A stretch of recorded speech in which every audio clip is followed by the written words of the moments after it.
Hello and welcome into another episode of All In with Adam. Today is all about the carnivore diet. And this is an interesting one. This is one of those topics, I really had no inclination that I would touch a topic like this in this podcast, but I find myself discovering, or I suppose rather realizing, the topics that I want to do for this podcast are ones that kind of suck me in. And the carnivore diet is one of those topics where it has like this magnetism to it. I find myself trying to explain this to my friends, whether or not they asked about the carnivore diet. I find myself talking about this a lot. And this past week, I had a couple friends who mentioned this diet to me because they had heard it on a podcast somewhere as it's gotten a little bit more popular. And they knew that I had been on it for quite a while. And I really enjoy sort of explaining how much I've learned from this really extreme, really restrictive, really specific diet that has been gaining popularity for some pretty odd reasons. So I've been on the carnivore diet for a year, and I'm going to take you through sort of my dietary background, I guess, what led me to this diet. And I have an entire outline for this podcast that we're going to go through, but I want to let you know that you don't have to sit here and listen to an hour plus monologue of one guy talking about what he likes to eat. I think for a lot of people, it's going to be beneficial to hit the description of this podcast and see if there's certain parts of this discussion that you might enjoy or that you're more curious about than others. So just so you know, you can go and see all the time codes and skip around this episode if you'd prefer to do that. Or if you want to take it from the top, let's get started. But first, let's circle back because I want to give you a little bit of an introduction to exactly what the carnivore diet is. Another name for the carnivore diet is the ZC diet, or the zero carb diet, because it is truly zero carbs. Now, when you go through lists of foods that are actually zero carb, you realize that it's basically just animal products. I mean, there are no vegetables that have no carbohydrates. There's no nuts, no seeds, no fruits, no legumes. I mean, you name it. There's probably carbs in it unless it is an animal product. And this is a weird part of this conversation that I seem to have with almost everybody is I'll tell them I'm on the carnivore diet and they go, oh, so like mostly meat. I'm like, well, not mostly, like 100% meat. And they go, oh, but like still vegetables, right? No, zero vegetables. Oh, but like you could still have like fruits and stuff. No fruits either. But like almonds or something. No. It is 100% animal products. One of the phrases that I like to use to describe this diet, and I'm sure I just pulled this off of a Reddit forum or something somewhere, but it is excruciatingly simple. It is painfully simple. If you have to ask yourself, can I eat this or not? It always hinges on, is it 100% an animal product? And so this extends all the way to even like cooking oils. Olive oil, no. Canola oil, no. What if something is cooked in peanut oil or the butter has soybean oil in it? No. It does not go in your body if it does not come exclusively from an animal product. And there are levels to the carnivore diet. There are some people who choose to not be that strict with it, but I would say for anybody considering a diet like this, it's in your best interest to be that strict, at least for a period of time, so you can truly get this biological reset that the carnivore diet seems to provide. So as far as what's allowed and not allowed on the carnivore diet, it really couldn't be any simpler. It's so simple that people have to ask 5 times before they accept the simplicity of the diet. It's basically just meat, eggs, and a little bit of dairy if you choose to do that. Some people choose to totally exclude dairy. I'm not one of them, but dairy for me is very, very light, so I don't eat much of that at all. It truly is just different types of meat and eggs. Now, it can get more complicated than that because the types of meat that you're eating, when you eat it, that definitely matters. We'll get into that a little further into this episode, but those are the rules. Meat only. That's it. So now let me take you back to my initial interest in a diet like this, and really we have to start a little bit further back all the way at keto. So this was when I was, probably age 24, 5, or 6, somewhere in there, right around mid-20s. And I had some pretty severe and frightening back problems, but it was very hard for me to understand exactly what was going on. I knew that I hadn't had any severe traumatic injury to my back. There was no car crash. There was no weightlifting accident. There was nothing that really stuck out as though this was obviously the thing that was causing my back to hurt. But I had back pain in my thoracic spine, or basically the dead center of my back. The muscles on either side of my spine which, your erector spine, they would turn hard. And I mean like hard to the touch. Like I used to spend between $200 and $400 on massages every month because that was the most relief that I could find. I would have paid triple that amount of money. I would have gone broke to have found pain relief, but massage seemed to be one of the more helpful things that I could do. So I got massages once, sometimes twice a week from this big linebacker of a guy who really just was able to like get into the muscles and unlock them. I had found that many people, I would go get massages and they were not strong enough to really, really get into the muscle. But I did find one guy, his name was Corey, great masseuse, man. So he helped me out quite a bit, but it was just a maintenance thing. I never felt like I solved the problem. And there was 2 to 3 years of really, really struggling with this back pain. And it would give me anxiety as well because it is scary to think that you have damaged something in your body permanently when you're as young as I was. To be 25 and to think that I might have chronic back pain for the rest of my life, man, that was really anxiety inducing. And so it was an uncomfortable place to be. So I began researching relentlessly on anything that I could do to relieve this back pain. And I stumbled across several different things that ended up making their way into my daily routine. One of them was yoga. I used to spend between 45 minutes and an hour stretching. Now that was like dedicated stretching. If you count, at night with Netflix on, stretching on the ground in front of the TV, I was stretching probably 3 hours a day. And you could ask Kelly, there was a solid year to 2 years where I wouldn't even sit on the couch. I lived on the floor, on the living room floor. I would work there laying on my stomach with a laptop in front of me. I just refused to actually sit on the couch because at some point I was convinced that had something to do with this back pain. Now, stretching and yoga, it definitely helped. It helped a lot, but I would say it helped somewhere in the order of 50%, right? It did not eliminate the pain ever. Even while doing yoga or immediately after or even doing consecutive days in a row, at most it would be a 50% reduction in pain, which made it tolerable and gave me a little bit of hope. But man, it never removed it. But another thing that I began doing was taking Kratom. Now, Kratom is probably an entire episode in itself, but this was a drug. I really shouldn't call it. Drug is a slang word, whatever. Aspirin's a drug, caffeine's a drug, but Kratom is a 100% natural substance. It's a leaf from a tree.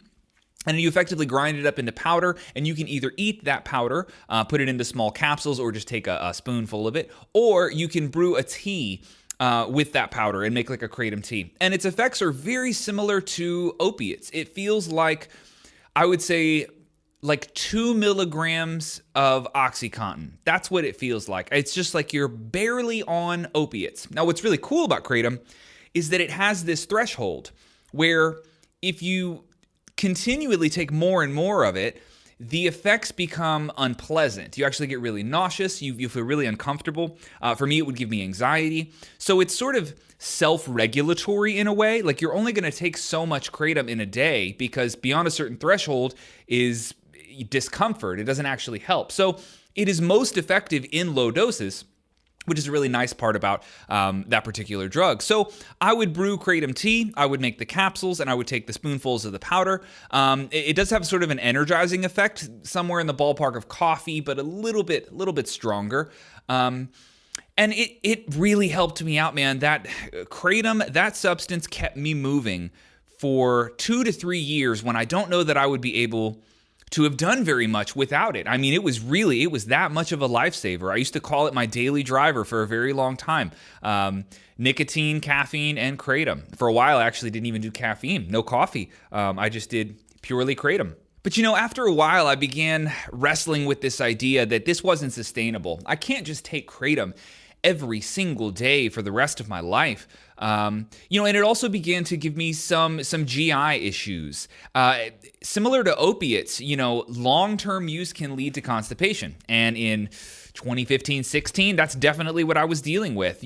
Slow and sluggish and uncomfortable, and a noticeable difference on the toilet. Sorry, there's going to be plenty of talk about bowel movements and other types of gut stuff in this podcast, so I'll just get that out of the way. I was dealing with constipation. It sucked. It was really, really uncomfortable to be otherwise healthy. I exercised and I ate well as far as I knew. But man, I could never get fully comfortable. I felt really sluggish and really stuck in a lot of ways. And so in part, I realized that a lot of that was because of Kratom. Now, what I used to do, I used to make these shakes. They were protein shakes, but I would also put either like Metamucil or psyllium husk or different types of like organic laxatives in them. And I would make these like giant shakes that would definitely help. But I also didn't like how they made me feel. Like eating this insanely high fiber diet, that's what the protein shake was, right? It's just a huge amount of insoluble fiber. Those never actually made me feel good. It made me feel good in the bathroom, but it didn't actually change anything. It just felt like I'm putting more stuff in and so more stuff comes out, but I still, for the most part, I feel identical. Now, fortunately for me, through the practice of yoga, I was able to figure out what was causing my back pain for the most part, and that was my psoas muscle, which is a muscle in your hips. I won't explain it now. Maybe I'll throw an image on the screen. But effectively, this muscle was locked up from sitting both at the drum set and at a computer desk for 8, 10, 12 hours a day. And even though I was exercising, that was only 1 hour of my day. So my back was just completely locked up because this psoas muscle was locked up, and my back was compensating to try and stabilize me in some ways. And that was very, very uncomfortable. Man, it was pretty horrible back pain. But once I got familiar with the psoas muscle, and I made a mind-muscle connection, so I was able to feel what that muscle felt like. I could identify when it was extra tight, and then I had sort of the stretches that I needed, the positions, to actually hit that muscle, stretch it, and open it up. And as I stretched that particular muscle, the psoas muscle, my back unlocked. And this didn't happen overnight. It took several months. But as I've gotten more and more in tune with what the psoas feels like and when it locks up and what that feels like, it's almost like a predictor of back pain. I can tell that my back will lock up next if I can feel this muscle in my hip locking up first. So it's been really, really helpful. And it was one of the things that allowed me to stop taking Kratom. So I take Kratom occasionally now, but not very often at all. Just sort of as needed. I'll take it before I take an Advil, for example. Now, believe it or not, one of the things that actually led me to the ketogenic diet was the digestive problems that I had that were caused from Kratom, because I realized that these giant shakes full of insoluble fiber didn't really make me feel any different. And so I began to call, in my own mind, I called bullshit on fiber. Like, this doesn't seem to be working very well. I don't know why that is, but this idea that the reason you might feel constipated is because you have low fiber, I really didn't buy that. My personal experience didn't support that idea. And so I finally found the keto community, or the ketogenic diet. And this is a diet that is, ultimately, it's just a very low carb, low sugar diet. You're supposed to keep your carbohydrates under 40 carbs a day, which means you can't eat unlimited vegetables. You can't eat starchy vegetables at all. So you can't have potatoes or anything like that. But you can have leafy greens. You can have salads.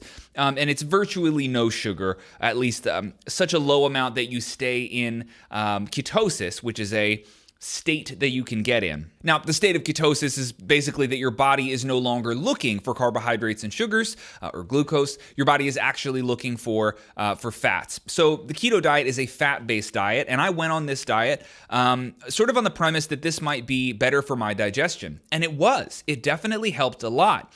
One of the things that I fell into with the keto diet was that you're allowed to have dairy because dairy is high in fat and there's virtually zero carbs and sugar. But I had a little bit too much dairy, and that gave me a different set of stomach issues, digestion issues. So I took that a little bit too far, had to back it down.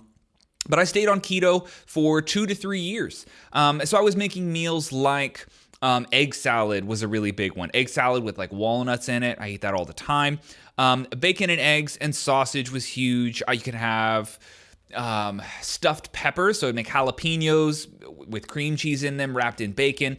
Like really fatty, but really healthy foods otherwise. But ultimately, you can have no rice, no chips, no pastas, no refined grains of any kind. That's really at the core of what keto is. And I definitely found that diet helped reduce some pain. It didn't alleviate it all the way, but it helped a lot. And so as I began piecing together that something about refined carbohydrates and sugars and sitting around all day, those two things seem to be the biggest contributing factors to my back pain. And as I got those things under control and I began to, totally eliminate refined carbs and sugars from my diet and stretch my psoas muscle, I realized that I was dealing with more like 70 to 80% reduction in my back pain. And you have to remember, after 2 to 3 years of feeling that back pain, you will try a crazy ass diet. I mean, pain will make you do all sorts of wild shit, right? But I knew that I was on to something. I knew that I had come, relatively close to finding a solution here. So that was very, very exciting for me. So ultimately, I became like a hardcore keto person. Stayed on that diet for, I want to say, somewhere in the ballpark of 3 years. But there was one exception to that diet, and that was actually when I built this studio. The recording studio that I'm in right now, I built that over 2 to 3 months in the summer of 2019 when I first bought this house. And working in a 120-degree garage alone all day doing construction, framing walls, drywalling, painting, insulation, the output, the physical exertion that I had to have, I absolutely had to have carbs. I was so beat up and exhausted every single day that the only way I could give myself like this bolt of energy, or rather jolt of energy, was to eat like a giant plate of pasta. And it was kind of cool because I gained almost no weight. I mean, I spent, 5, sometimes 7 days a week, in this studio, 10 to 12 hours, pouring sweat from 8 a.m. to 8 p.m. I mean, this was just my entire life. And again, I worked alone. For 29 days out of the month, I was working alone. So physically, it was one of the hardest things that I've ever done. I joke that I took like a year or two off of my life building this studio. And I hope to never have to do anything that difficult again physically.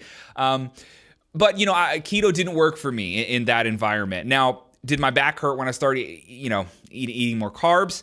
Yes. I definitely noticed more inflammation. But one of the things that you'll find if you've ever experienced chronic pain is that staying moving is one of the best things that you can do. So it didn't really bother me too much to have that back pain kind of come back because I was just moving all day, every day, moving. So I would have a little bit of Kratom, kind of forget about it, and just blast through it. It was just what I had to do. But shortly after this studio was completed, I did go back on keto. And then for the remainder of that year, I began researching like different versions of keto. And that's when I finally stumbled across the carnivore diet. So the way I first heard about the carnivore diet was through two particular guys who had done podcasts on Rogan, and they've done many other podcasts. They have their own podcasts as well. That would be Dr. Sean Baker and Dr. Paul Saladino.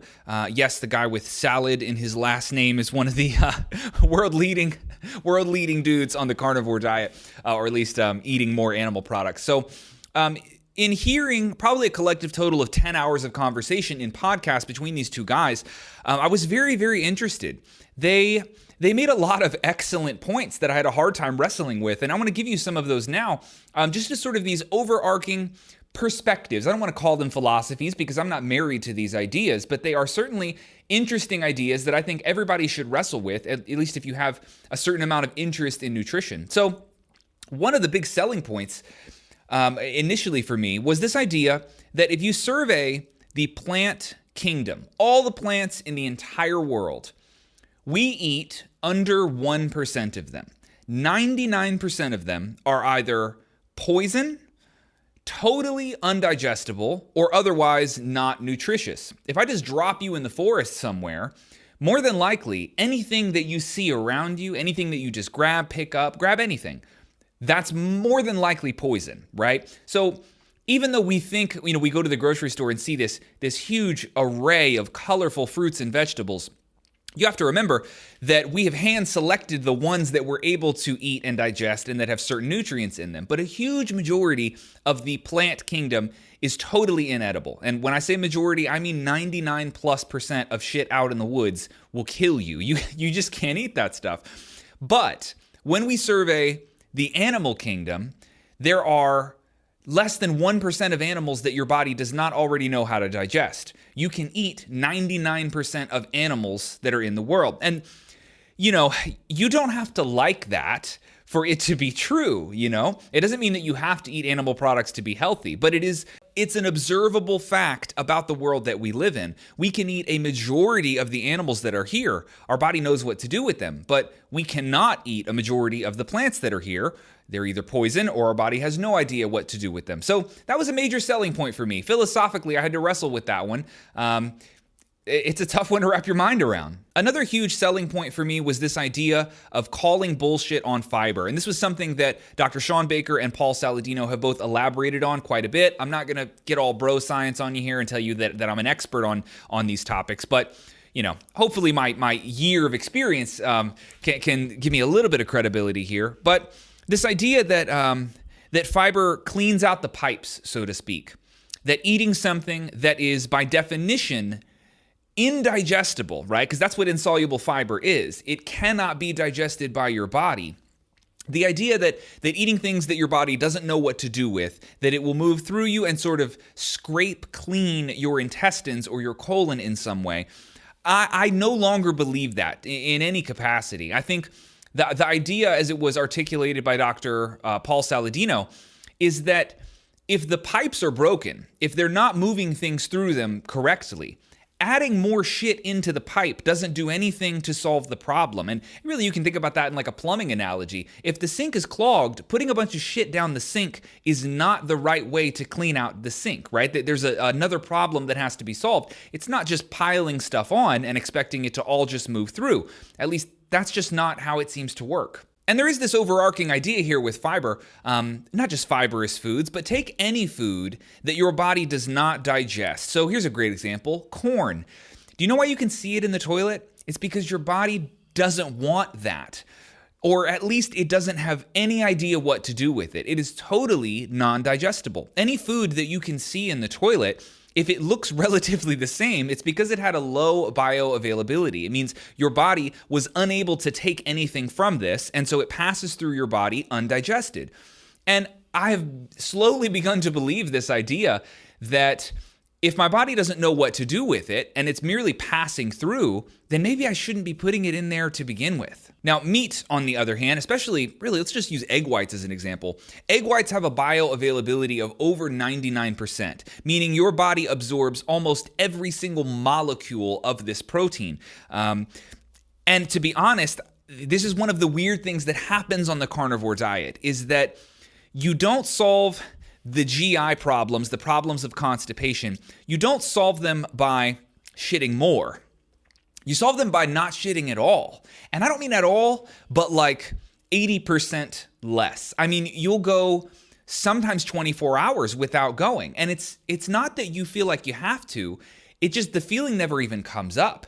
You feel light and lean and empty all the time. So it's almost like this idea of adding fiber, it makes you feel like you have to go to the bathroom, and you do, because you're eating something that your body literally does not want to digest. So of course you have to go to the bathroom more.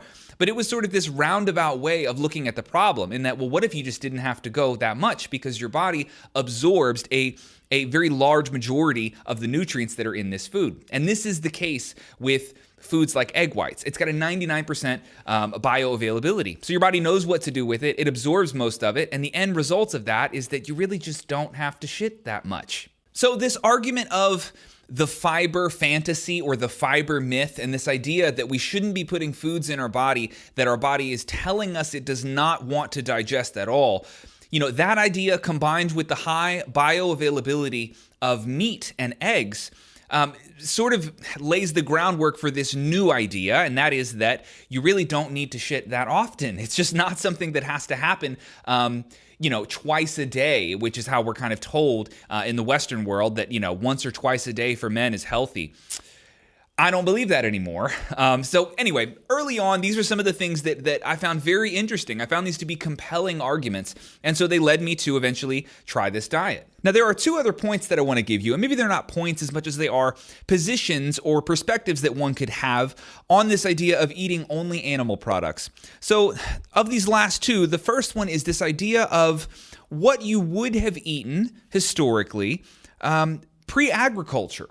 And so if agriculture is this idea that we can take certain foods and sort of grow them and scale them to a certain degree and then feed a population of people, that we could transport that food, around the planet, right? Before that happened, how would you obtain food? Well, you would really, from 200 years ago and before, really before there were vehicles and before there was refrigeration, before there was, modern methods of preserving food, for all of human history before then, let's call it 200 years ago, you would have only eaten what was immediately available in your geographic area. So that would include all of the animals that you could hunt in that area, or that you were able to catch or trap, or maybe if you lived near a body of water, it was mostly fish that you were eating, but that would be your main source of food. And beyond that, it would be whatever fruits and vegetables are around. And you have to be honest here that the reality is there is not going to be a selection of 50 different types of vegetables. There's not going to be 50 fruit trees around any area that you're able, to travel or to navigate, especially when we didn't have vehicles of any kind. I mean, this is straight up hunter-gatherer territory. You are gathering what's available in the area and you're hunting for whatever you're able to hunt for.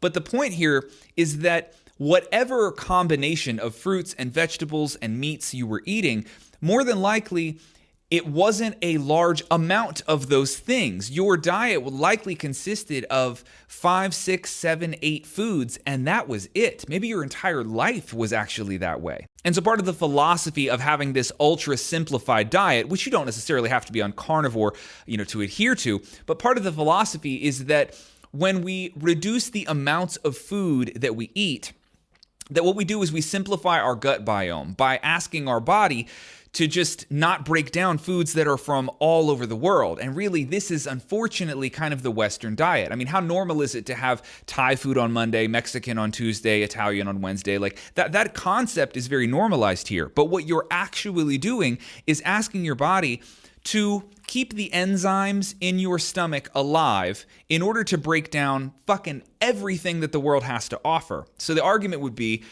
did we evolve to even do that? Is it realistic that we could ask our body to break down foods that come from all over the world? Because your body or your stomach and your gut biome might not give a shit that we're able to refrigerate some food from the other side of the world and bring it here and that it's still edible. That doesn't mean your body knows what to do with that. And historically, it's tough to make an argument that our bodies have adapted to eat foods that are from all over the planet. It makes a lot more sense to me that we would have adapted to eat a very small amount of foods and that our body learns to know what to do with them. And this second perspective I want to share with you is kind of built in here, and that is one of simplifying your gut biome. So the way to think about this is that your gut has enzymes in it that break down different foods, different enzymes for different foods depending on what they are. And so when we say somebody is lactose intolerant, what we're really saying is that they don't have the proper enzymes in their gut biome, the proper bacteria to break down lactose. And so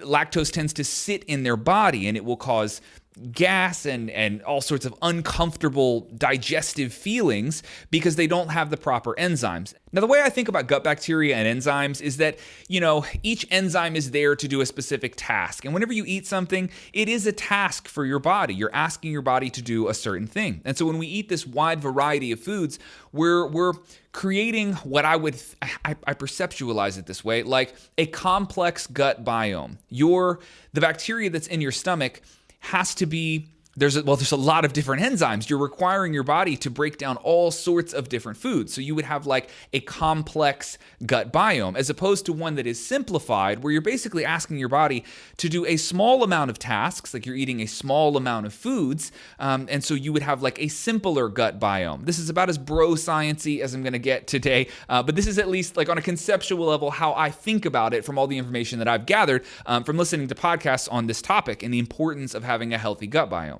This would also perhaps be an argument for why we shouldn't eat as much fruit as we think, because fruit trees don't tend to bloom year-round, right? That's really not realistic for most places on the planet. If there is a fruit that grows natively to your geographical area, it might only grow fruit once a year. So it would be a very occasional treat not necessarily something that you have every single day, much less that those fruits came from all over the country or all over the world. There's just no argument that you would have had access to that selection of fruits. And you can apply this to vegetables, and I guess you could even apply it to meats as well, but this was a pretty compelling argument for me. If not for going on carnivore, then at least for this concept that you should have an ultra simplified diet.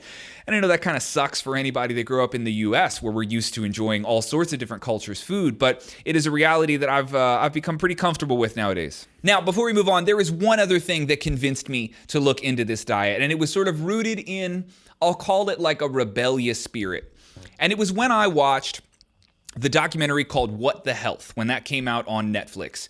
And I've had conversations with vegan friends of mine who admit that that documentary is utter bullshit. It is vegan propaganda start to finish. There are lies, outright lies in that documentary. Now, there are other documentaries on Netflix that I do take issue with, who contort facts, manipulate epidemiological studies in ways that I don't find to be totally honest, or they exclude studies that would contradict what they're saying. But it was when I saw the documentary, What the Health. That one, you could ask Kelly, I was fucking screaming at the TV. I could not believe the things that I was hearing. Things along the lines that sugar is in no way connected to diabetes, that animal fats are sort of the exclusive causes of all Western cancers. I mean, stuff that contradicts everything I had ever heard from the nutritional podcast realm. So, you know, in hearing that, I had to at least personally debunk some of these things that I was hearing in this documentary because, again, I just knew these to be completely false.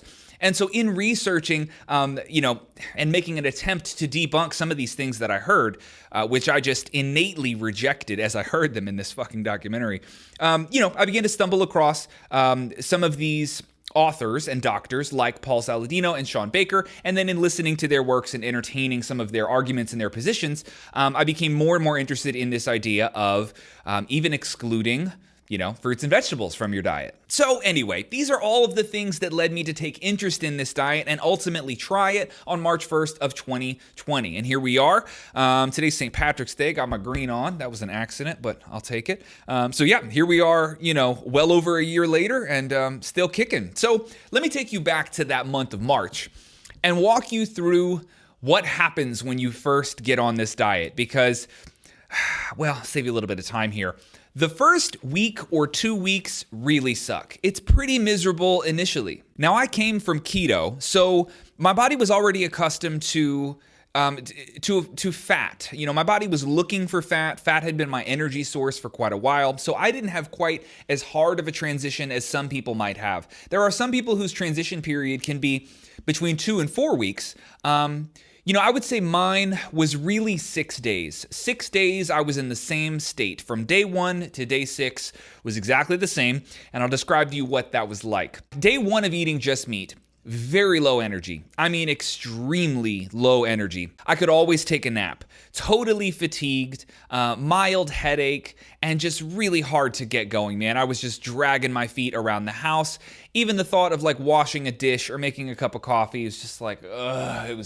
It was like being sick. I had the energy level of somebody who had a flu. It was pretty uncomfortable. But I also knew that my body was going through some pretty dramatic changes, and so I was very prepared to go through like a hell week, and that's kind of what it was. So 6 days of that. Now, it is interesting because what happens right away is you don't get constipated, which is kind of what you think might happen when you start eating nothing but like steak and eggs all day. It's kind of the opposite. You actually get diarrhea, and really unpredictable, weird diarrhea. I mean, like, it comes out black. Sorry, no, that's kind of gross, but it just does. Virtually black, like half water. And what's happening, as it's been explained to me, is that your body is effectively trying to regulate what it does with the water that has to pass through your bowels when there's no fiber for it to blend with, right? So you effectively get very small, very hard chunks of feces. Sorry, we just got to go all in. Name of the podcast, I guess. And that's combined with water. So it's like pebbles and water is kind of what comes out. Yeah, it sucks. It sucks. And there's about a week to 2 weeks of that until it normalizes. And when it stops, it never really comes back that way again. I've never experienced what I experienced in that week. It's just like an adaptation phase in a weird way. And once it stabilizes, it totally stabilizes. All of the unpredictability of your stomach completely goes away. But that is what you're going to deal with in the transition week. And just suck it up. Just deal with it. Make some coffee, get through the energy part, and hang on until it goes away. So for me, everything went away on day 7. I woke up on day 7, and it was completely different. On day 7, I only slept 6 hours, which is very weird because in my entire life, I've always slept between 7.5 and 8 hours. Maybe back in the drinking days, I would sleep 14 hours or something, but I had never slept under 7.5 hours. Anything under that, I could certainly tell. It just felt like I hadn't slept enough. I was tired and sluggish all day. But I popped up having only slept 6 hours. I went to bed at probably 1 a.m. and I woke up at 7 a.m. fucking wide awake. I mean, absolutely wired. It felt like someone had given me Kratom in my sleep, or that somebody had given me 6 shots of espresso right before I woke up. I mean, I was just absolutely wired, even to the point where Kelly would notice in conversation that I'm very talkative, very, very talkative, right? I think there were even a couple times where she would say did you take a bunch of Kratom or did you just have coffee? It's 9 p.m. Can you chill out? That's how it was. It was really, I felt hyper in a lot of ways. So that was a really interesting observation right away, was an insane amount of energy, over the top energy. And that definitely stabilizes, but that was one of the first major pros that happened to me. Now, one thing about the sleep that was very interesting is that 6 hours became permanent. I only sleep 6 hours a night now, no matter what. I couldn't sleep 6 hours and 1 minute if you fucking paid me. I just pop awake at 6 hours every single time. And, I really don't care that much if I sleep 6 hours or 7.5 hours or 9 hours. As long as I feel good and I'm getting enough rest, I'm okay. But I can tell you, having only slept 6 hours for an entire year, man, there is something really cool about this when you start to run the math on what it's like to gain that much time every single day. So if you run the math, gaining 1 hour per day of awakened consciousness, that's 7 hours a week. And 7 times 4, that's 28 hours a month. That's a whole fucking day of every month, an entire day of every month that you get back. And then span that out over the entire year. So that's 12 days. Dude, you get 2 extra weeks in a year of being awake. I think I'm doing that math right off the top of my head. And then span that out over several years. Man, you can tack a year onto your life, because I don't count sleeping as living necessarily. It's just a thing that we have to do.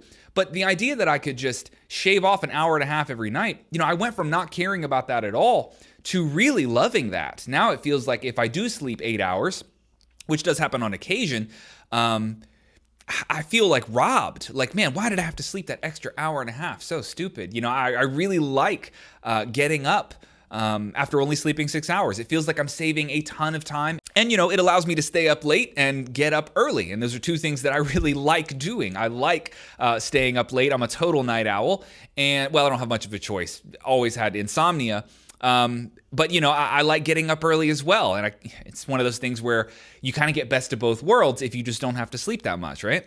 Now, before we move on from the very beginning here, another thing you should know is that in that first 6 days, weight loss is rapid. It is very, very rapid. It'll kind of freak you out too. I didn't really feel a desire to lose weight. I've always been right around 160 to 170. Somewhere in the 160s is where I found myself as an adult. My weight has always been right around there. When I went to rehab and I was able to eat anything I wanted all the time, I left rehab at 188. That's the heaviest I've ever been. I was huge. Didn't really like it either. It was also couldn't afford it. I was I was totally unable to buy the amount of food that's required for me to stay around that 190 mark. But that's about the biggest that I've ever been.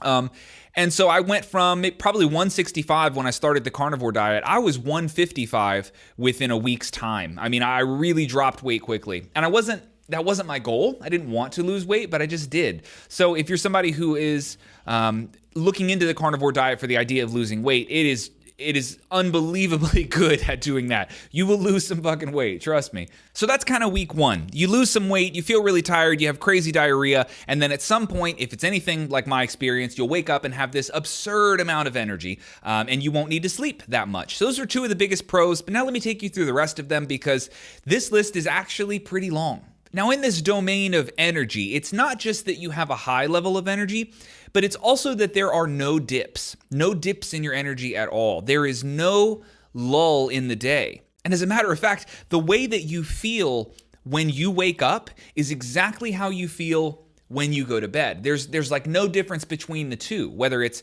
5 p.m. or 9 p.m. or 8 a.m., you feel exactly the same in terms of your energy. And I also found that coffee and other stimulants didn't really have that much of an effect on me. I could drink coffee, but I never really felt it. It was like there was a greater source of energy that sort of overrid whatever else I wanted to do to create energy. So even like working out, sometimes you feel a little bit zapped after a workout. I felt exactly the same. I didn't feel energized by the workout and I didn't feel tired from the workout. There was like nothing I could do to make my energy peak or dip. It was just exactly the same all day. Now, another huge pro, and I wish I had the blood work to support this. I'm getting blood work very soon, so maybe we'll do a follow-up and post the blood work here after a full year on this diet. But I can say with great confidence that one of the things you experience immediately is a crazy testosterone boost.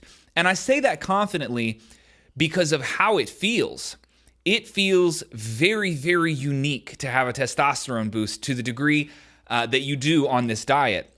Man, day 7 and forward, I don't want to say that it made me angrier or inherently more aggressive, but kind of. I used to joke with Kelly, I would say, it gives me a 10% more likelihood to get in a fist fight. Like my bullshit meter goes off a whole lot faster than it used to.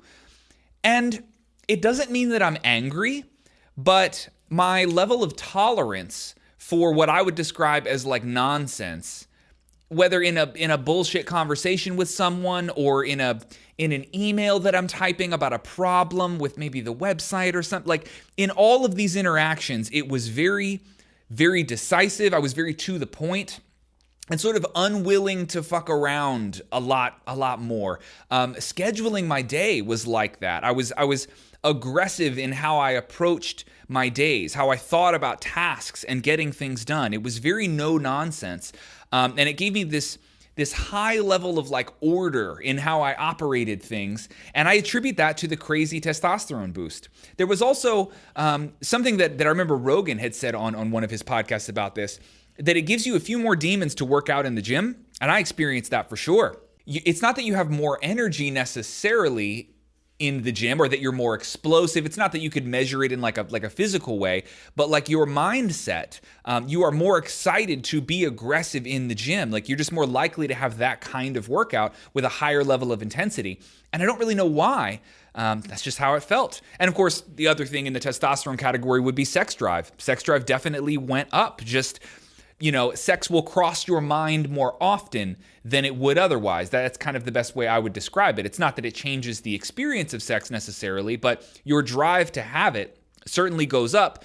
And these are all products of having higher testosterone, which is something that sort of universally happens when people get on this diet. There's a lot of people that have published blood work that kind of show that this is definitely what happens when you go on a diet like this, along with many other things as well. But I'm excited to get some blood work done and follow up with that soon. So testosterone boost, very, very cool thing to experience for sure. And I'm under the impression that I still live with the benefit of higher testosterone, having been on this diet for a full year. But I can tell you that the biggest benefit, the thing that has kept me on this diet for a full year and keeps me uninterested in changing it, is the reduction in pain. My back pain is reduced, depending on the day, from, 95 to 99%. I mean, there are definitely days where where I could say I'm completely pain-free.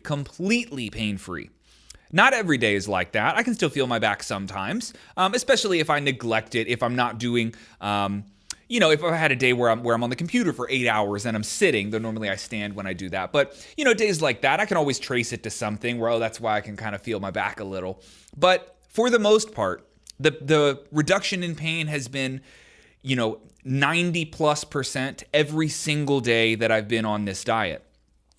And I don't know what to do with that information. I don't know what to do with this idea that on keto, I would say my pain was reduced like in half, maybe half would be the best that I could come up with. And all I did when I went from keto to carnivore was stop eating vegetables. That's all that I did. I just cut out eating vegetables. I wasn't eating fruits on keto. You can't eat that anyway. And of course, I don't think there's much of a strong argument that like you have to have fruits to survive. There's a whole lot of people that don't eat fruit regularly. But vegetables is the odd one because I wasn't eating sugar. I wasn't eating bread. I wasn't eating refined carbohydrates and bullshit fast food and processed food, gas station food. I mean, you name the cheap food source that Americans tend to have in their diet. I wasn't eating any of that. I was eating effectively meat and vegetables. And I stopped eating all of the vegetables. This was the transition from keto to carnivore. And my back pain completely went away. Completely. I don't know what to do with that information, but it was shocking. So the month of March in 2020 was me trying to wrap my head around how I can just stop eating vegetables, only eat fatty meats, and all of a sudden my back doesn't hurt anymore. So much so that I don't even stretch anymore. I don't stretch at all. I haven't had like a dedicated session for stretching my back or my hips or anything. I haven't done that in a year because I haven't had to. My back has never hurt so bad that I've had to go like sit down and stretch. That's like a foreign idea to me now. And at one point it was like a fucking religion. It was absolutely mandatory that I spent an hour plus every single day on the ground stretching. I did a yoga for drummers course, right? Because it was that vital to me every day. I said, man, if this is such an important part of my life, I might as well share it with a community of people. And it's funny, man, I have to do none of that now, ever. Now, what's weird about this and what's kind of troubling is that if I try to reintroduce certain foods into my diet, which I have done over the last year, I've tried a variety of different foods to reintroduce them in small portions and just kind of see how my body handles them, it almost universally goes bad. There's very, very few foods that are not animal products that my body can handle. And this sounds fucking insane. When I first heard this on a podcast years ago, I called bullshit like everybody else called bullshit. And there was this story that Dr. Sean Baker had laid out where he basically had been on carnivore for several months and he had a huge reduction in pain and inflammation in his body. But then he ate an apple and he got like a migraine and a backache immediately. And the reaction, this was on a Rogan podcast, I think his first appearance there, the reaction that Rogan had was somewhere along the lines of like, wait a minute, like you ate an apple and your back hurt? Like bullshit, that doesn't make any sense. And I'm telling you, I have experienced this with an apple specifically, but not just apples. Eating a couple bites of salad and feeling my back hurt within 5 minutes. And you might say that it's physiological or that it's some sort of placebo effect. I really don't think so. Because I'm still not under the belief that, let's just say, like apples are bad for you. I don't believe that. But I have certainly experienced like cramps in my hips after eating a couple bites of asparagus. Like within 20 to 30 minutes, I can feel like my wedding ring fit tighter on my finger within 30 to 45 minutes of eating healthy foods. I'm not eating junk. Of course, if you ate like a giant, like a bowl of lasagna, well, like, yeah, you're going to feel some inflammation. No, I'm talking like small bites of fruit, small bites of vegetables. Almost universally, this is what happens. And so you develop this aversion to fruits and vegetables and nuts and seeds and anything that is not meat. You develop this aversion because you begin to associate those things with pain, right? And Again, I don't know what to do with this information. It's not that I'm telling you that, hey, all of your back pain is caused by the fact that you're eating spinach.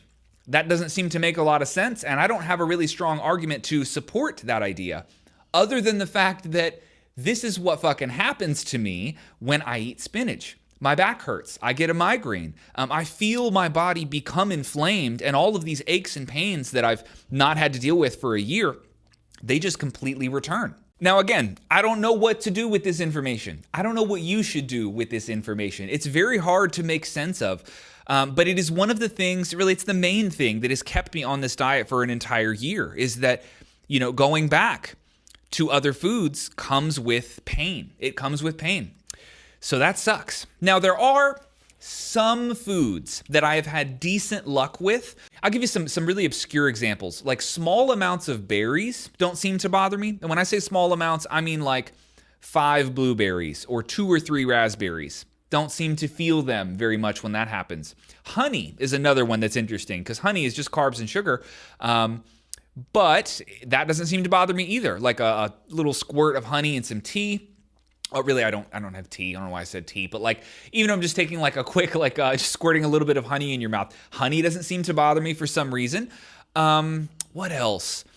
I've found that like non-fibrous vegetables don't seem to bother me. So that would be like tomatoes or cucumbers, really, really small amounts. Again, I'm talking like a couple bites of it. You eat the whole tomato, your day's fucked. That's how that works. So there's a small amount of foods that are okay, but it's not many. It's not many. Things like basically all fruits, I'll say, with the exception of some berries in very small amounts. All fruits and everything that is in like the leafy green category. So any ingredient of a salad that you might find is the hardest pass for me. I've tried it more than once and it goes bad every time. If it's not severe stomach cramping, then it's diarrhea. If it's not diarrhea, then it's back pain. If it's not back pain, then it's a headache. If it's not a headache, then it's stomach cramping. I mean, it's just universally bad. And conversely, you adapt so well to eating meat that eating any amount of meat gives you like no stomach problems at all. And you adapt to a point where you can eat a crazy amount of meat. Now, I have no doubt that I could sit down and eat 64 ounces of steak. No problem. Multiple pounds of red meat, no problem.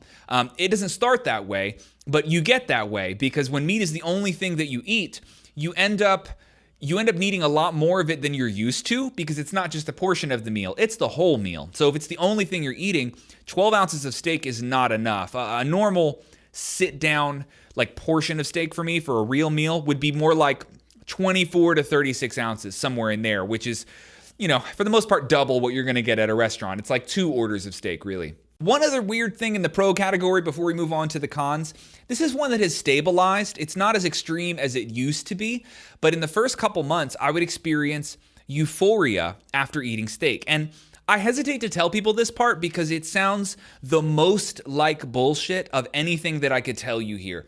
You get literally high when you eat steak. It is like some sort of manipulation of a reward system in your mind, which I imagine would be linked to like a predatory reward system. So go back hunter-gatherer times.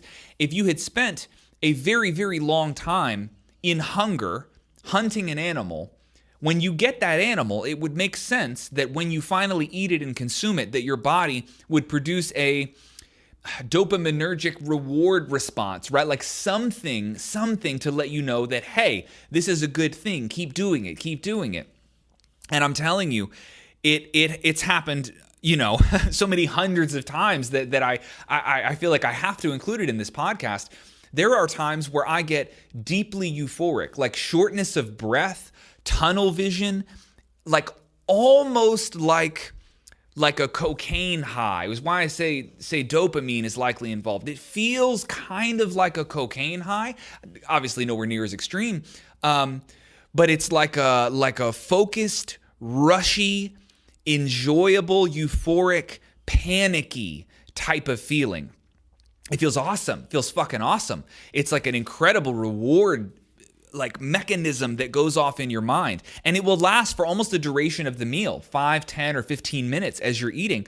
And it happens within like 2 to 3 minutes of you eating. So it is definitely the food hitting you. It's not just like the thought of meat, because it doesn't happen until you begin eating and a few minutes after. But I don't know what to do with that information either. I don't know what the fuck to tell you about that, getting stoned from eating steak.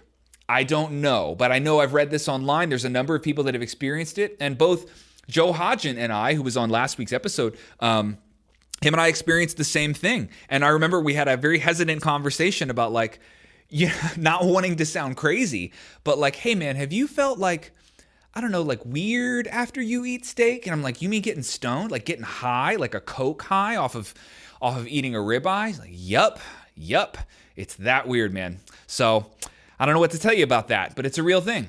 Now, before we move on to the cons or some of the downsides of this diet, I do want to tell you that all of these pros, whether it's high levels of energy and stable mood throughout the day, testosterone boost, reduction of pain and inflammation, GI problems greatly being reduced, euphoria when you're eating, if you want to put that in the pro category, all of these are less extreme now than they were a year ago. There is a certain level of like homeostasis that you achieve, or a physiological stability that you achieve, where these benefits don't go away, but they're not as intense as they used to be. Like the energy levels off. I don't feel like I'm on Kratom all the time now. Though I do find that my energy is equally as stable as it was a year ago, the surge of energy is not quite there. That's certainly leveled off. Same with like pain relief. It's not that it goes away. I think it's also that you acclimate to this state, right? So I don't feel like I'm just a teenager with no pains whatsoever. Sometimes shit hurts on me, but I'm used to this level of anti-inflammatoriness, like not being inflamed that much, right? So you acclimate to a lot of these things. It's not as crazy now as it used to be. So just something to keep in mind. The experience of the first few months is relatively intense, and that does level off after some time. So now let's talk about downsides, because there are some downsides, and I'll give you the biggest one for me. It is dietary sensitivity. I used this word in the last podcast, or this phrase rather, I'm a culinary pussy. There are so many foods that I cannot eat, or that I am genuinely scared to eat.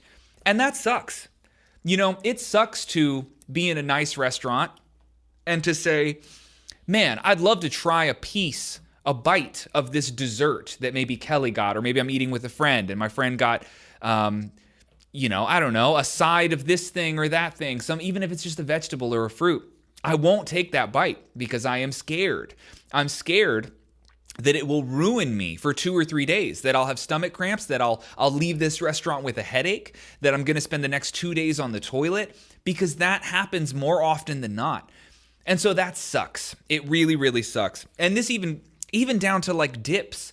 Hopefully it's clear from the introduction of this podcast, no, you can't dip the meat in anything. You can't have ranch and barbecue and any of that bullshit. You can't have any of that. So even the idea that I'm having for a special occasion, maybe I could get some barbecue sauce to go with this pile of pork that I'm eating. No, I can't. I am that sensitive to virtually everything except animal products. And that is really, really annoying. It's just this idea that you cannot cheat on the diet at all, because it comes with this immediate and overwhelming consequence that it's just not worth it. So that sucks. From an experiential standpoint, it is very limiting in that way. There are no off days. I mean, I guess you can eat the piece of lasagna if you want, but you're going to have to pay for that for several days. So you end up not just not taking the bait. You never have bites of anything else, Another downside, and this is one that has only come up a handful of times, but sort of in that wheelhouse of testosterone boost. There were times, especially in the first few months as I was still kind of acclimating to the feeling of this diet, because it is a very specific feeling, I would have occasional irritability. And not angry outbursts, not anything like that, but there were times where it was like the testosterone boost got the best of me, and I would feel just not in like a pleasant mood. I wouldn't call it a bad mood, but like not calm enough, right? There were times where it felt like I couldn't get calm. I had to be doing something. It was go, go, go. It was like a winner's attitude. But sometimes I just want to sit down and have a glass of water and watch a YouTube video, right? It was like an inability to fully relax.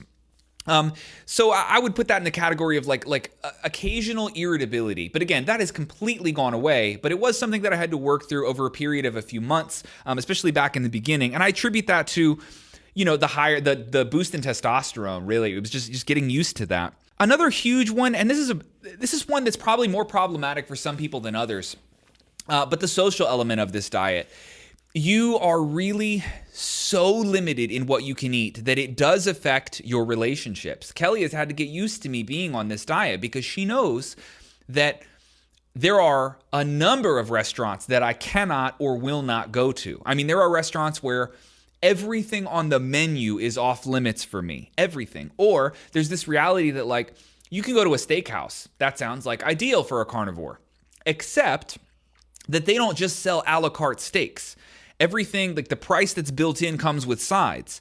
And I can eat none of the sides, none of them. So you end up overpaying for food a lot of times if you go to a place like that. So that kind of thing can be really annoying. Really, for me nowadays, certain burger places would be my go-to if I'm eating out, though I really don't eat out that much. Maybe we'll Postmates or Uber Eats some food occasionally. So for me, that would be a bunless bacon cheeseburger would be about the most that I can do as far as like delivered food or even going to a restaurant. Really, it's tough, man. It's really tough. So there is a social consequence to this. If you're someone who, is deeply plugged in, or rather, if like the culinary experience is a part of your social life, that eating and sharing food with people and going to dinners with people, or even at home in like a family environment, if that is deeply important to you, this will be very hard. It will be very hard for you. Now, I should clarify, one of the reasons that I'm able to do this, that it doesn't bother me, is that I am the opposite of a foodie. If I could press a button and be optimally healthy and never, ever have to eat food again, I would smash that fucking button. I really get annoyed by food more than I enjoy it. I dislike that I have to do this multiple times a day or else I die. It feels like a trap, and it makes me, it just makes me like, I don't want to fall for it, right? So I look at food as it's just something that disinterests me completely. So the idea of this extreme simplicity, this excruciating simplicity, it almost relieves me of like a burden of having to think about food, because something about not having to make any decision at all is a relief for me, right? Because having to make the decision, like a culinary decision, what am I going to cook? What am I going to eat? What are the ingredients? Do I like it? Is it nutritious? To not have to think about any of that shit is just fantastic. So I'm willing to sacrifice the social part, because for me, it's a forfeiture of the decision, which feels like a burden of what am I going to eat. To give that up, to me, feels great. To you, that might sound miserable. So food for thought. Another one of the cons, and this is kind of a silly one, but it's true, messy cooking. You will wreck your fucking kitchen on this diet because you're cooking in so much fat. We're going to get into exactly what I eat, here shortly, but that's another one. You can ask Kelly. It's very difficult to keep the kitchen clean when there's constantly like animal fats and butters and ghee and beef tallow, and like you're frying not frying, but like in a pan cooking with butter. It just gets fucking messy. So that's something that you do have to consider. One thing I would highly recommend, I think Kelly and I actually talked about this on our podcast.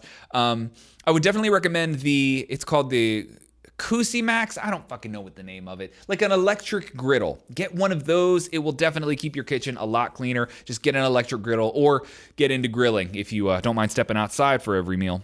And just these last two downsides or cons here, requires extreme planning. Needless to say, you can't just wing it and just grab food anywhere. You really have to think about when you're going to eat and where are you going to get your food, because you can find yourself in a part of town where there's no options here and you're very hungry. So that is something that you have to consider. And of course, the last con, and no way around this one, it's kind of expensive. It's not unreasonably expensive, but for me, I would say somewhere in the ballpark between $450 and $6.50 per month. That's about how much money I have to budget for food. Now, really, you end up spending that kind of all at once. The way I do this is I get a Butcher Box. Butcher Box is not a sponsor of this podcast, though I would pretty shamelessly endorse them if they asked on here. Butcher Box is like a meat delivery service. It's all grass-fed meat. It's very high-quality meat, and I say that having compared it to the meat that I get at Whole Foods or Publix or Walmart or wherever you want to go get like grocery store meat. Butcher Box is certainly higher quality. So I get one of their large boxes a month. It's $270 a month. And then I still have to buy meat. That is nowhere near all of it, but that's how I get a majority of like the ribeyes that I eat is from Butcher Box. So it's a good starting place, but ultimately you really should be budgeting in the $500 plus range for a carnivore diet. It is certainly not the cheapest diet out there, especially not if you're eating grass-fed, which is the only thing that I eat, or if you're just trying to get higher quality meats. Like, yes, you can do the budget version at Walmart, but, I don't think there's any argument that that's the highest quality meat that's available. So, yeah, something to think about. It does cost a good amount of money. So let me take you through exactly what I eat in a day. And this varies somewhat, but not that much, if I'm being honest. Like, how could it, right? I mean, again, excruciatingly simple. So every day does kind of look the same. And again, my lack of interest in the culinary world is what gives me comfort within this monotony. It's certainly a lot easier for me to eat this way when I don't value like a culinary experience very much to begin with. So for me, every single day I will have a bare minimum of a dozen eggs. And these are farm fresh organic eggs from my own chickens. I do have to buy eggs on occasion, but I actually got a bunch of baby chicks that are in my gym right now. So by this summer, we will not be buying any eggs at all. We'll be getting 2 dozen a day coming in, and that's about the most that I eat. Somewhere between 1 dozen and 2 dozen eggs in a day. One sit-down meal for me, if it's just eggs, is going to be a minimum of 6 eggs, but oftentimes it could be 8 or 10. I look at eggs as like the rice of my diet. It can be paired with anything. I can put anything on top of it. So eggs is very often like a base food for me. But on average, I would say I eat a dozen eggs a day. That normally will come with about a quarter stick of butter in total. So I would say, every 6 eggs, I use like an eighth a stick of butter. So it wouldn't be uncommon for me if I had 2 dozen eggs in a day to have like half a stick of butter put throughout there. And butter could be interchanged with ghee, which is like rendered animal fat. Where really it's like butter without the lactose is what ghee is. Or beef tallow, which is like rendered beef fat. All kind of the same thing. They'll all get mixed into the eggs. Every day I will have at least 1 16-ounce ribeye. That's normally from Butcher Box, so it's grass-fed. It has a huge strip of fat on the back of it, and yes, I eat that. Just mushy, straight-up animal fat. And I've progressively cooked my steaks rarer and rarer as time has gone on. So for now, I'm just like flash cooking either side of the steak, and I eat my steaks like bloody rare, about as rare as I can stomach them. I found that they digest much better that way. Something about like overcooked meat, you can feel it hit your stomach in a very different way. Rare meat digests very, very well for me. So at least 1, but sometimes 2 16-ounce rare ribeyes every day, and those are always grass-fed. In addition to that, I might have something like a pound of ground beef. And that would be like a snack food for me, like cooking up a pound of ground beef. I'm not just going to sit down and eat a pound of meat, though I definitely could. It would be more so like I'll mix in 2 or 3 eggs, a quarter stick of butter, or a scoop of beef tallow or something, and just sort of heat all of that up into a big fatty bowl of something, like a half pound of ground beef, 3 or 4 eggs, and a quarter stick of butter. That would be a meal for me. And then I'll maybe have that 2 or 3 more times, the same meal throughout the day. So ground beef is another huge staple. Now, you can eat chicken and fish on this diet. You can, but you won't want to because you find them deeply like unsatiating or unsatiating. I think that's the word. They don't fill you up at all because they're too lean. Because really, this is a fat-based diet. It is not a protein-based diet, and you don't really have to worry about protein. Trust me, you'll get enough protein eating carnivore. It's more so that you need a certain amount of fat to feel full and to feel energized from your food, which is why we all have to eat anyway, right? It's the fuel that we use to move our bodies through the world. And fish and chicken, while they might help you, recover. It's what protein does, right? Rebuilds muscle. They might help you do that, but fuck, man, they don't make you feel energized at all. There's no connection to me for like energy from eating chicken or fish. It feels a lot like empty calories to me. When I eat them, that's how it feels. It's not just merely an opinion. It doesn't make me feel like I've eaten anything at all. I find myself still hungry in some way, and I have to eat something fatty. So all lean meats are kind of off at the table. As far as other things that I might eat here and there, bacon is a big one. If you ever need like a quick snack, I'll cook like a whole pack of bacon and I can just sit down and eat that.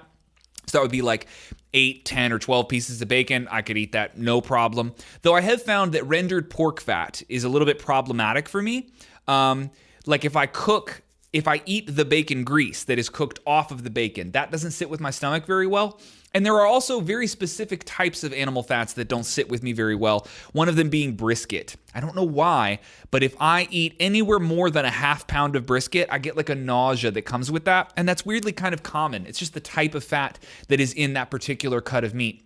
And it sucks because I love brisket. I've definitely eaten like 2 pounds of brisket sitting down before. And just like a nausea that comes with that one. But it's very specific kinds of meat. It's not all meats. If I eat 2 pounds of ribeyes, I feel light as a feather. Totally fine. I wish I could elaborate more on what I eat in a day, but it's that painfully simple. That's fucking it. I mean, it's ground beef, it's eggs, it's bacon, it's ribeyes. And that's it, man. That's really it. I know this has been a weird podcast because this feels like just a giant brain dump for me. I try to organize my thoughts in a way that would be helpful, and hopefully the podcast notes here in the description, hopefully that helps you navigate through some of this stuff. But this does feel kind of like an aimless brain dump in a weird way. But I wanted to get all of this information out here because it's deeply troubling to me that my experience on this diet in no way matches what I've been taught my entire life about nutrition. It doesn't add up. There's no correlation between my experience on this diet and the fucking food pyramid. I mean, we are miles apart here. And everything, it certainly feels like everything that I've been taught about nutrition growing up, even what I would consider to be like fundamental baseline nutrition facts, that fruits and vegetables are good for you, and that, you don't want to have too many refined carbohydrates, but they are a great source of energy, and that healthy grains are good for heart health, and that you shouldn't have high cholesterol. You name the like baseline nutritional fundamental ideal that somebody has shared with you, and this diet just smashes them on the fucking ground. And I don't know what to do about that. I don't feel in any way that this diet has made me become married to this idea that fruits and vegetables are bad for you. And I should clarify, I probably should have clarified in the first opening minute of this podcast, that I'm not a believer in any version of optimal nutrition. I really don't think there is one diet that everyone should be on. I think the optimal diet is the one that you've customized over many years. That's the optimal diet, right? So I don't feel that I have any authority to tell you that this is the right diet for you. I can only share my experience and say this is what I've gathered from a year of eating this very restrictive diet. But truly, it has been mind-blowing to go through this experience. It has made me more passionate about this diet than I ever anticipated I would be. I'm thrilled when I can speak to somebody who asks about it and they're genuinely interested in what this diet might be able to do for them, because there's big communities of people that find themselves getting pulled in this direction of the zero carb diet. ZC diet is another name for it. People who have autoimmune disorders tend to be very drawn to this diet because it solves a lot of their symptoms. People with severe gastrointestinal problems tend to be drawn to this diet. People who are on keto for a couple years and experience some of the positive benefits there. Sometimes they will, air quotes, like graduate onto a carnivore diet. And it's always exciting for me to run into those people because it feels like this small little cult of people who figured out something truly life-changing. I would put it in that category. It has been truly life-changing. And in so many ways, I don't know what to do with this information other than, to sit here for a fucking hour and tell you guys about it. So Hopefully this has been interesting. Hopefully it has been insightful. If you have any podcasts or information or books that you'd like to share, please let me know. I would love to hear about them. And I selfishly kind of hope that like some vegan or vegetarian has listened to this. And I'm friends with many vegans and vegetarians, and they sort of stand by like in fascination of this, because they know that I'm not lying. I'm not making this up. I'm not, this is not like an ideology for me. I don't care. I don't care if anybody eats this way at all. It doesn't bother me. It's just, this podcast is merely just me sort of pitching out a lot of these wild observations and making attempts to understand, what might have happened here. I don't know. People a hell of a lot smarter than you and I are working on that, and I'm excited to see what they come up with. And I'm also excited to get some blood work done and share that blood work with you in a follow-up podcast. That would be really interesting to see, to see where things actually are. Though, admittedly, my hesitancy in doing that is that I'm going to have to work with a doctor. Well, I don't have to work with a doctor, but if a doctor were to ever see my blood work, and they were to come at me with this idea that like you're gonna kill yourself, all your arteries are closed, you're gonna have a heart attack and die by age 40. Okay, well, if they've not done any of the same research that I've done, if they've listened to none of the podcast, if they've read none of the books, if they've merely taken what they learned in med school 20 years ago and they're just going to apply that to me, I'm not interested in even having that conversation. So I've got to find a doctor that is open-minded enough to have a conversation about this somewhat extreme diet and some of the pros and cons that come with it. So anyway, yeah, I think that's all I got for you on eating fucking meat for a year. If you have any questions about this podcast, feel free to call or text the hotline. That number is in the description of this podcast. And of course, the best thing that you can do for me to support this podcast is either leave a comment on YouTube. That's one of the things that is most helpful in boosting the algorithms. Leave a comment with some feedback or any thoughts or ideas that you might have about this. And also share this podcast. And a reminder, you don't have to share this publicly on social media. One of my favorite ways to share podcasts with people is to text it directly to a person who might need to hear that information and say, hey man, this specific episode of this podcast reminded me of you. I think it's a powerful way to share information. And if for any reason you think this podcast might resonate with somebody, or you've had a buddy who's like carnivore curious, send it over to them, man. Hopefully they can gain some insights from this. And I really appreciate your time and attention today. Adam here. I will catch you in the next episode. Thanks, guys. Bye.